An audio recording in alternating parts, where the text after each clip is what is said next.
अस्सलाम वालेकुम 10th class बेटे। Open your chemistry book. अपनी बुक का पेज नंबर 89 आप लोग ओपन करेंगे। नेक्स्ट टॉपिक आज हम स्टार्ट करेंगे 20.4।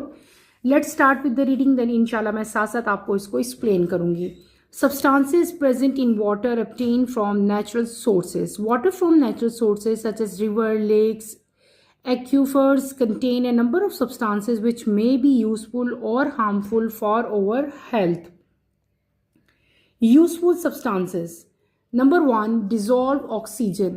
Oxygen enters the natural water from the atmosphere through the process of diffusion. It is also produced by aquatic plants and algae in the process called photosynthesis.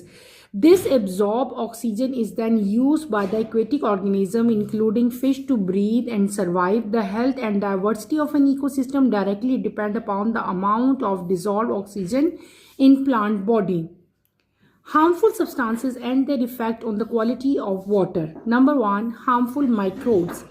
Both surface and groundwater, which are vital sources of fresh water, can be contaminated by various human activities. Harmful microorganisms like bacteria, viruses, parasites enter into natural water through human and animal waste, landfills, agriculture runoff, and wastewater from industries. Sewage from wastewater treatment plant or from faulty septic tank can release pathogens directly into nearby water body. These bacterial content can cause such infectious diseases as dysentery, typhoid, hepatitis, and cholera.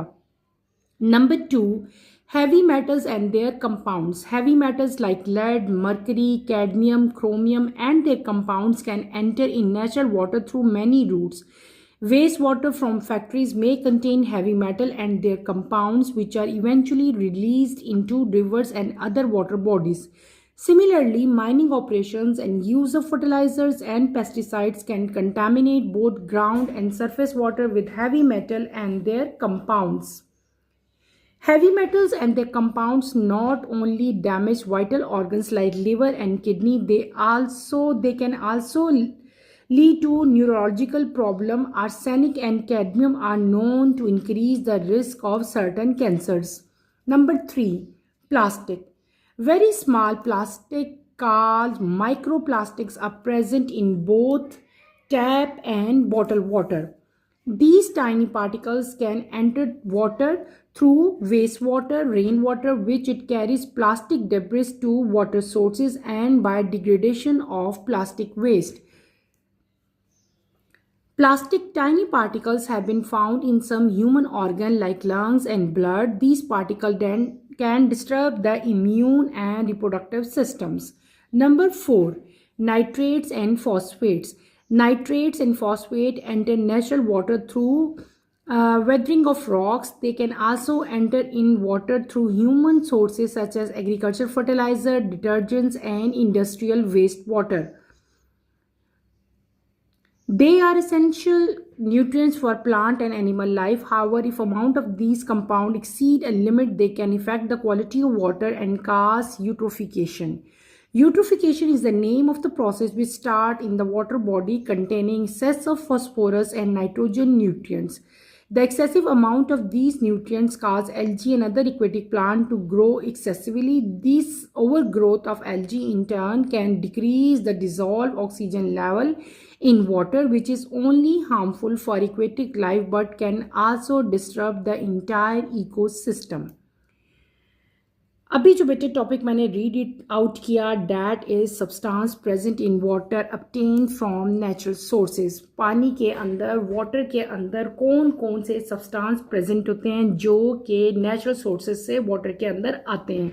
ठीक है, इसमें कुछ ऐसे substances होंगे जो कि हमारे लिए बेनिफिट रखते होंगे, हमारे लिए बेनिफिशियल होंगे, और कुछ सब्सटेंसेस ऐसे होते हैं जो कि हमारे लिए हार्मफुल होते हैं। बहुत ईजी टॉपिक है। हमने क्या पढ़ा कि वाटर जो है बेटे वो नेचुरल सोर्सेज से हमारे पास आता है। नेचुरल सोर्सेज कौन कौन से हैं वाटर के? रिवर है, लेक्स है, डिफरेंट टाइप के सीज, ओशन, ठीक है, स्ट्रीम्स हैं, कैनाल्स हैं, ठीक है। हर तरफ से, हर सोर्स से हमारे पास क्या आ रहा है? वाटर आ रहा है, ठीक है। और इस पानी के अंदर, इस वाटर के अंदर नंबर ऑफ सब्सटेंसेस यानी कि बहुत ज़्यादा किस्म के बेटे जो सब्सटेंसेस हैं वो इस पानी में शामिल होते हैं, और ये सब्सटेंसेस हमारे लिए यूज़फुल भी होते हैं कभी कभार, और कुछ सब्सटेंसेस इस पानी के अंदर ऐसे होते हैं जो कि हमारे लिए हार्मफुल है, यानी कि बेनिफिट भी हमें दे रहे हैं, फ़ायदा भी हमें देते हैं ये सब्सटेंसेस, और कुछ सब्सटेंसेस ऐसे भी होते हैं जिनसे हमें हमारी सेहत को नुकसान पहुंचता है।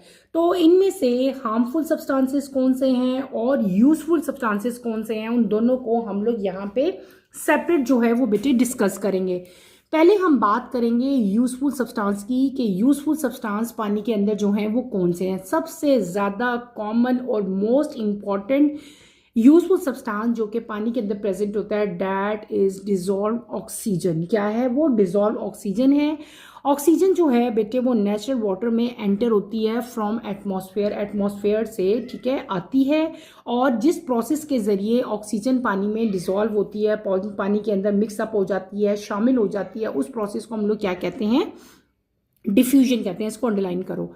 इसके अलावा दूसरा एक तो ये सोर्स है ना जिससे ऑक्सीजन जो है वो पानी के अंदर शामिल होगी, किसके ज़रिए? एटमॉस्फेयर के ज़रिए। दूसरा क्या है कि आपको पता है पानी के अंदर जो प्लांट्स होते हैं उनको हम लोग क्या कहते हैं? जो पानी के अंदर ही ग्रो करते हैं, पानी के अंदर ही रहते हैं, उनको हम लोग कहते हैं इक्वेटिक प्लांट्स। इक्वेटिक प्लांट और एल्गी, इन दोनों के ज़रिए भी पानी के अंदर क्या चीज़ शामिल हो जाती है? ऑक्सीजन शामिल हो जाता है। यानी कि ये दो मेन सोर्सेज हैं। एक क्या हो गया? इक्वेटिक प्लांट्स, एल्गी, और दूसरा क्या था हमारे पास? एटमॉस्फेयर। इन दोनों चीज़ों से पानी के अंदर क्या चीज़ शामिल होती है बेटे? ऑक्सीजन शामिल होती है। और ये जो एब्जॉर्ब ऑक्सीजन है ये फिर यूज़ होता है इक्वेटिक ऑर्गेनिज्म, जितनी फिशेज़ हैं और भी डिफरेंट टाइप की जो इक्वेटिव लाइफ्स हैं, जो पानी के अंदर लाइफ है, वो सारी की सारी उनको अपना सांस लेने के लिए, अपने सर्वाइवल के लिए फिर इसी ऑक्सीजन की बेटे ज़रूरत होती है। ठीक है, तो एक हेल्दी और एक भरपूर किस्म का जो इकोसिस्टम है उसके लिए हमें किस चीज़ की रिक्वायरमेंट है? ऑक्सीजन की रिक्वायरमेंट है। और ऑक्सीजन कहाँ से आ रहा है वाटर में? वो हमने यहाँ से दो मेन उसके सोर्सेस पढ़ लिए। ठीक है, ये हमने पढ़ लिया एक ऐसा सब्सटेंस जो कि यूजफुल था, ठीक है, जो पानी के अंदर शामिल था, डेट इज ऑक्सीजन। अब हम कुछ ऐसे सब्सटेंसेस का जिक्र करेंगे जो कि पानी के अंदर शामिल होते हैं, लेकिन वो सब्सटेंसेस क्या होते हैं? हार्मफुल होते हैं हमारी हेल्थ के लिए, हमारे लिए वो नुकसानदेह होते हैं। वो हार्मफुल सब्सटेंस जो पानी के अंदर शामिल होते हैं, पानी की क्वालिटी को ख़राब कर देते हैं, वो कौन कौन से हैं? वो हम वन बाय वन स्टार्ट करेंगे। सबसे पहला हार्मफुल सब्सटेंस जो पानी के अंदर प्रेजेंट है, दैट इज हार्मफुल माइक्रोब्स। जो सरफेस वाटर और जो ग्राउंड वाटर है ये वाइटल सोर्स है किसका? फ्रेश वाटर का। और डिफरेंट टाइप की जो ह्यूमन की एक्टिविटीज़ हैं, हमारी इंसानों की जो एक्टिविटीज़ हैं बेटे, उनकी वजह से ये जो पानी है, जो सरफेस और ग्राउंड वाटर है, ये क्या हो रहा है? कंटेमिनेट हो रहा है। इसके अंदर बहुत सारी हार्मफुल चीज़ें जो हैं वो शामिल हो रही हैं। हार्मफुल माइक्रो ऑर्गेनिज्म में हमारे पास माइक्रो ऑर्गेनिजम्स क्या होते हैं? इतने छोटे ऑर्गेनिजम्स होते हैं जो हमें नेकेड आई से नज़र नहीं आते। जिन ऑर्गेनिजम्स को देखने के लिए हम माइक्रोस्कोप का इस्तेमाल करते हैं उनको हम लोग क्या कहते हैं? माइक्रो ऑर्गेनिजम्स कहते हैं। ठीक है, माइक्रो ऑर्गेनिजम्स कुछ यूजफुल भी होते हैं और कुछ हार्मफुल भी होते हैं। यहाँ पे हम जिक्र करेंगे हार्मफुल माइक्रो ऑर्गेनिजम्स का। हार्मफुल माइक्रो ऑर्गेनिज्म में हमारे पास बैक्टीरिया प्रेजेंट है, वायरस प्रेजेंट है और पैरासाइट प्रेजेंट होता है। ये बैक्टीरिया, वायरस और पैरासाइट जो हैं ये नेचुरल वाटर के अंदर एंटर हो जाते हैं, और ये एंटर होते हैं किसके ज़रिए बेटे? ह्यूमन बींग्स का जो वेस्ट है और जो एनिमल्स का वेस्ट मटेरियल है उसके ज़रिए, एग्रीकल्चर रन ऑफ के ज़रिए, लैंडफिल के और फैक्ट्रीज़ का जो वेस्ट है उसके ज़रिए ये पानी में शामिल हो जाते हैं। अच्छा बेटे, आपकी बुक में यहाँ पे दो तीन टर्मिनोलॉजीज ऐसी यूज़ हुई हैं जिनका शायद आपको मीनिंग ना आता हो। एनिमल और ह्यूमन वेस्ट का तो आपको पता है ना, जो वेस्ट मटेरियल है, ठीक है, ह्यूमन बींग का हो चाहे एनिमल्स का हो, वो भी वाटर को कंटामिनेट करता है, पानी को हार्मफुल कर देता है। और दूसरा क्या है? लैंडफिल्स। यहाँ पे वर्ड यूज हुआ है landfills. What are landfill? Landfills क्या होते हैं बेटे? लैंडफिल एक इंजीनियर्ड वेस्ट डिस्पोजेबल साइट्स होती हैं जहाँ पे गार्बेज को कंपैक्ट किया जाता है और गार्बेज को अंडरग्राउंड बरेड किया जाता है। आपने अक्सर देखा होगा कि आप कभी आपने शायद आपने गौर किया हो, बहुत एक कुछ जगह ऐसी होती हैं जहाँ पे सारे घरों का और इर्द गिर्द का कूड़ा जो है वो जमा किया जाता है। आपने देखा होगा अक्सर जगहों पे बड़े बड़े गार्बेज के ढेर लगे होते हैं, ठीक है, तो वहाँ पे सारा का सारा गार्बेज, सारा का सारा वेस्ट जो है, जितना हमारे घरों का कूड़ा करकट है, वो सारा वहाँ पे जमा कर लेते हैं। जमा करने के बाद बेटे उस जगह को खोद के वहाँ पे वो सारा का सारा जो है उसको बरी कर दिया जाता है, दफना दिया जाता है उस कूड़े को, ठीक है। तो इस तरह की साइट जहाँ पे सारा कूड़ा जमा किया जाता है और उसको वहीं पे मिट्टी के अंदर बेटे बंद कर दिया जाए, ऐसी जगह को, ऐसी साइट्स को हम लोग क्या कहते हैं, लैंडफिल्स कहते हैं। तो लैंडफिल्स की वजह से भी जो सरफेस वाटर है या जो ग्राउंड वाटर है वो क्या हो जाता है, कंटेमिनेट हो जाता है, ठीक है। समझ आ गई है लैंडफिल का मतलब क्या होता है। उसके बाद यहाँ पे एक और टर्मिनोलॉजी यूज हुई है, agricultural run of. What is agriculture run of? Agriculture run of क्या होता है, ठीक है। आपने अक्सर देखा होगा कि बेटे कभी कभार बारिशें बहुत ज़्यादा हो जाती हैं, तो मतलब एक्सेस वाटर आ जाता है, बहुत ज़्यादा पानी, मतलब बारिश की वजह से पानी खड़ा रहता है बहुत सी जगहों पे, ठीक है। तो उसको बेसिकली हम लोग क्या कहते हैं, ये जो एक्सेस वाटर है फ्रॉम रेन या इरिगेशन की वजह से, तो जब ये पानी खड़ा रहता है ना तो इसके अंदर बहुत सारे पोल्यूटेंट शामिल हो जाते हैं, ठीक है। पेस्टिसाइड्स, फर्टिलाइज़र, एनिमल वेस्ट, सारे के सारे शामिल हो जाते हैं, जो कि नियर बाय वाटर को, जो लैंड सरफेस वाटर है या जो ग्राउंड वाटर है उसको क्या कर देते हैं, कंटामिनेट कर देते हैं।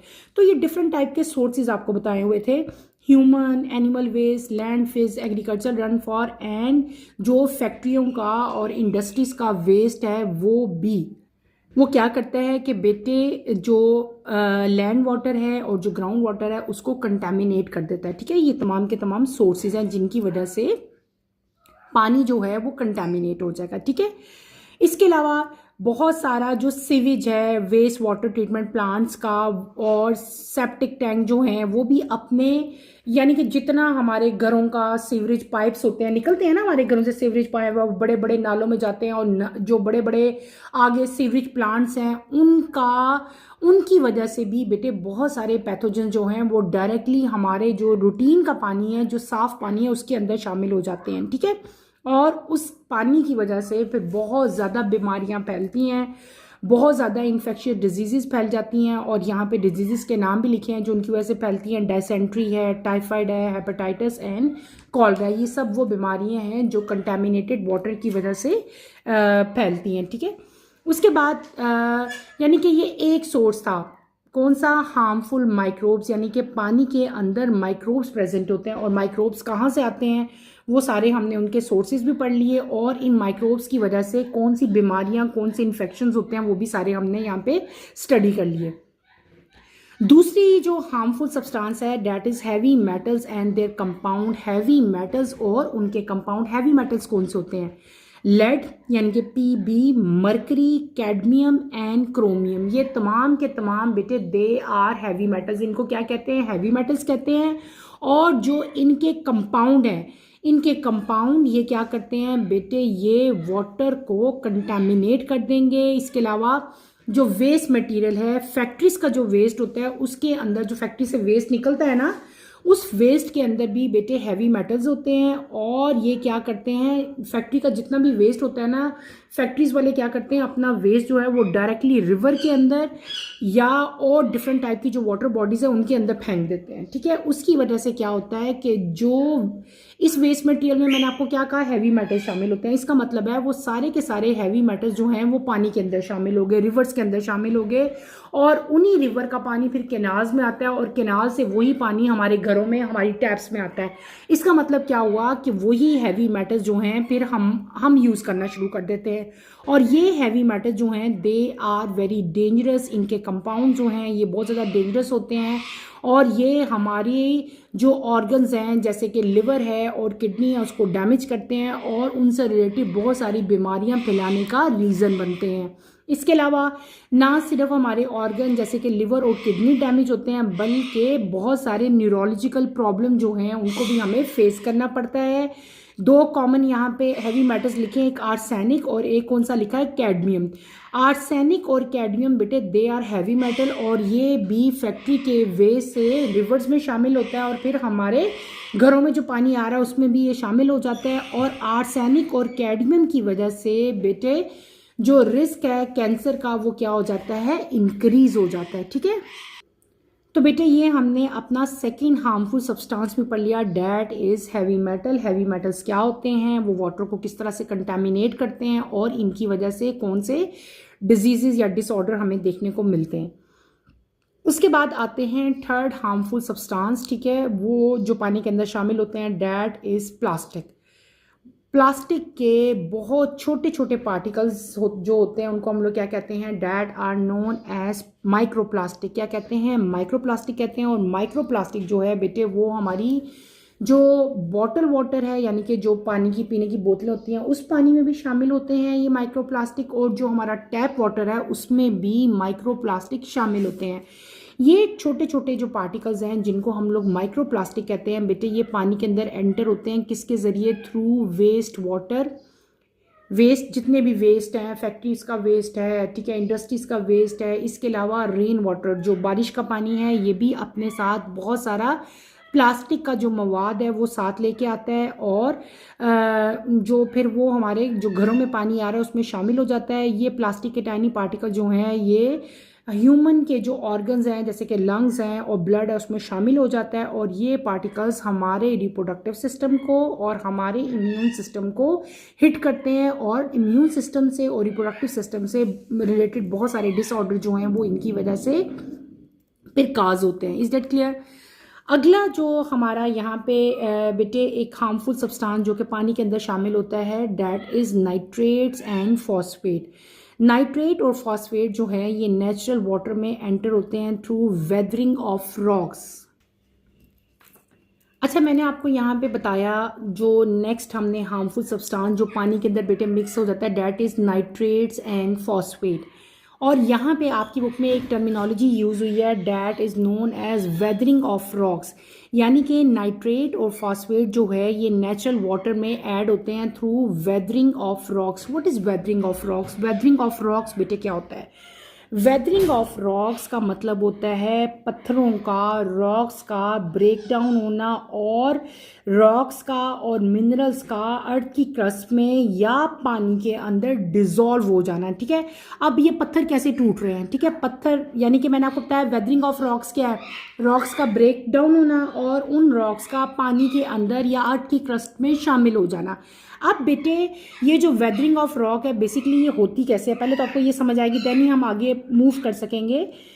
ये जो वेदरिंग ऑफ रॉक्स होती है ना बेटे, बहुत सारी atmospheric gases, sunlight, living organism, erosion, ठीक है, अर्थक्वेक, और इसके अलावा जब एक ही रॉक्स के ऊपर बार बार पानी गिरता रहे कंटिन्यूसली तो क्या होता है, रॉक्स जो हैं वो टूट जाते हैं अर्थक्वेक की वजह से, वॉल्केनिक एरप्शन की वजह से, अर्थ के अंदर बहुत सारी गैसेस होती हैं उनकी वजह से ये टूट सकते हैं। ठीक है, तो रॉक्स का टूटना और टूट के पानी के अंदर शामिल हो जाना, that is known as weathering of rocks. और वेदरिंग ऑफ रॉक्स की वजह से नाइट्रेट्स और फॉस्फेट जो हैं वो पानी के अंदर शामिल हो जाते हैं। ठीक है, इसके अलावा नाइट्रेट्स डिफरेंट टाइप के और भी सोर्सेज हैं जैसे कि एग्रीकल्चर फर्टिलाइजर्स। ठीक है, एग्रीकल्चर फर्टिलाइजर क्या होती हैं, डिफरेंट टाइप की खादें जो हम अपनी एग्रीकल्चर में यूज़ करते हैं, उनकी वजह से भी नाइट्रेट और फॉस्फेट पानी के अंदर शामिल हो जाते हैं। डिफरेंट टाइप के डिटर्जेंट्स हैं, इंडस्ट्रियल वेस्ट वाटर है, इन सब के अंदर नाइट्रेट और फॉस्फेट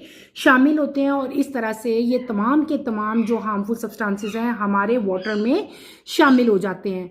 और ये क्या है कि देखो ये जो नाइट्रेट और फॉस्फेट है ये कुछ ऑर्गेनिजम्स के लिए असेंशियल भी हैं, लेकिन हर चीज़ की एक लिमिट होती है। देखो ना, अगर कोई चीज़ आपकी सेहत के लिए, जानवरों की सेहत के लिए या प्लांट्स के लिए चीज़ कोई भी चीज़ ना एक लिमिट की हद तक हमारे लिए ज़रूरी होती है। अगर हमारी लिमिट से वो चीज़ एक्सीड कर जाए ना तो हमारे लिए क्या हो जाती है बेटे, नुकसानदेह होती है, डेंजरस हो जाती है। इसी तरह से जो नाइट्रेट और फॉस्फेट है इनकी भी स्पेसिफिक परसेंटेज है, एक अमाउंट है कि इस अमाउंट तक ये एनिमल्स के लिए और प्लांट्स के लिए ये जो है हार्मफुल नहीं होगी। लेकिन अगर इनकी परसेंटेज उस रिक्वायरमेंट से, उस लेवल से बढ़ जाएगी तो वो क्या हो जाएगी, हमारे लिए ख़तरनाक हो जाएगी। यानी कि अगर इनकी लिमिट एक्सीड कर जाएगी, ज़्यादा हो जाएगी पानी के अंदर, तो ये बहुत सारे प्रॉब्लम्स काज करेगी।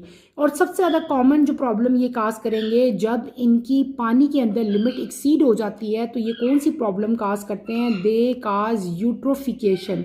What is eutrophication? यूट्रोफिकेशन एक ऐसा प्रोसेस है जिसमें वाटर बॉडी के अंदर एक्सेस नाइट्रोजन और फॉस्फोरस शामिल हो जाते हैं। क्या मैंने कहा? वो प्रोसेस जिसमें पानी के अंदर एक्सेस अमाउंट में, यानी कि जितनी चाहिए थी हमें उससे ज़्यादा, ठीक है, अमाउंट में नाइट्रेट्स और फॉस्फेट जब ऐड हो जाते हैं ना, तो उस प्रोसेस को हम लोग क्या कहते हैं? यूट्रोफिकेशन कहते हैं। और ये यूट्रोफिकेशन जो है ये बहुत ख़तरनाक है प्लांट्स के लिए, एनिमल्स के लिए। आप लोग शायद पहले भी इस वर्ड से फैमिलियर हो, यूट्रोफिकेशन। हमने पहले भी 9th में थोड़ा सा इसका लिटिल बिट पढ़ा था हमने बायोलॉजी में।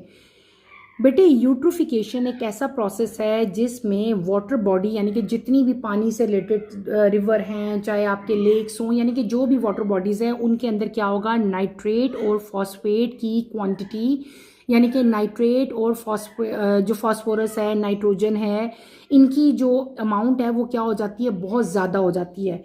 और जब इनकी अमाउंट बहुत ज़्यादा हो जाती है तो बेटे ये बहुत ज़्यादा डेंजरस हो जाते हैं। किस तरह से डेंजरस हो जाते हैं? जब यूट्रोफिकेशन होता है तो बेटे क्या होता है कि ये पानी के ऊपर एक लेयर बना देते हैं। क्या बना देते हैं? एक पानी के ऊपर लेयर बना देते हैं, जिसकी वजह से बेटे सनलाइट जो है वो पानी के अंदर नहीं जा सकती। और जितनी भी इक्वेटिक लाइफ है ना, जैसे कि फिशेस होगी और बहुत सारे इक्वेटिक प्लांट जो होंगे, वो क्या हो जाते हैं? उन सब की डेथ हो जाती है, वो ख़त्म हो जाते हैं। यानी कि ये इतना ख़तरनाक फिनोमेना है यूट्रोफिकेशन। यूट्रोफिकेशन की वजह से अनकंट्रोलेबल एल्गा की ग्रोथ हो जाती है। जब पानी के ऊपर पूरी एक एल्गा की ग्रोथ हो जाएगी, ठीक है बेटे, एल्गल ग्रोथ हो जाती है, तो वो क्या करती है? वो सनलाइट को ब्लॉक कर देती है और ऑक्सीजन लेवल जो है वो बिल्कुल डिप्लीट हो जाएगा और एक डेड जोन क्रिएट हो जाता है। उस जोन में जितनी भी फिशेस होंगी, जितने भी एक्वेटिक प्लांट्स हो जाएंगे बेटे, उनका सर्वाइवल जो है वो बिल्कुल ख़त्म हो जाता है। Is that clear? तो ये जो यूट्रोफिकेशन है ये इतनी ज़्यादा जो है वो डेंजरस है। ठीक है, क्लियर हो गया? और यही यहाँ पे भी सारा लिखा हुआ है कि जो इक्वेटिव लाइफ है उसके लिए जो है ये बहुत ज़्यादा ख़तरनाक है और इससे इंटायर इकोसिस्टम जो है वो क्या हो जाता है? वो डिस्टर्ब हो जाता है। तो बेटे हमने आज क्या पढ़ा? हमने यहाँ पे पढ़ा कि पानी के अंदर कौन कौन से सब्सटेंसेस प्रेजेंट होते हैं। ठीक है, तो पानी के अंदर दो तरह के सब्सटेंसेस प्रेजेंट होते हैं। एक होते हैं जो हमारे लिए यूज़फुल हैं, जो हमारे लिए बेनिफिशियल हैं। उसमें से कॉमन हमने क्या पढ़ा? ऑक्सीजन पढ़ा। फिर हमने वो सब्सटेंसेस पढ़े जो कि हार्मफुल होते हैं। हार्मफुल में भी हमने 4 डिफरेंट टाइप के सब्सटेंसेस यहाँ पे पढ़े। इस पूरे टॉपिक को अच्छी तरह से आपने स्टडी करना है। इसमें कोई प्रॉब्लम होती है, कोई कन्फ्यूजन होती है तो feel free to ask any question. अगला टॉपिक बेटे हमारा treatment of domestic water supply है। इंशाल्लाह इस टॉपिक को हम नेक्स्ट लेक्चर में कवर करेंगे। ये पूरा चैप्टर ही बहुत इजी है, ठीक है, इसलिए ये तो समझो आपके फ्री के ही नंबर आ गए, क्योंकि इतना इजी है। इसको अच्छी तरह से आप लोग स्टडी करो। इसमें कोई प्रॉब्लम है, कोई डिफ़िकल्टी है तो आपने मुझसे पूछना है। इंशाल्लाह कमिंग लेक्चर में हम treatment of domestic water supply को कंप्लीट करेंगे। कमिंग लेक्चर की नोटिफिकेशन के लिए आप चैनल को शेयर करो, लाइक करो और सब्सक्राइब करो और मुझे यहीं पे इजाज़त दो। इंशाल्लाह नेक्स्ट लेक्चर में आपसे दोबारा मुलाकात होगी। टिल देन अल्लाह हाफिज़। 10th क्लास, अपना ख्याल रखिएगा। अल्लाह हाफिज़।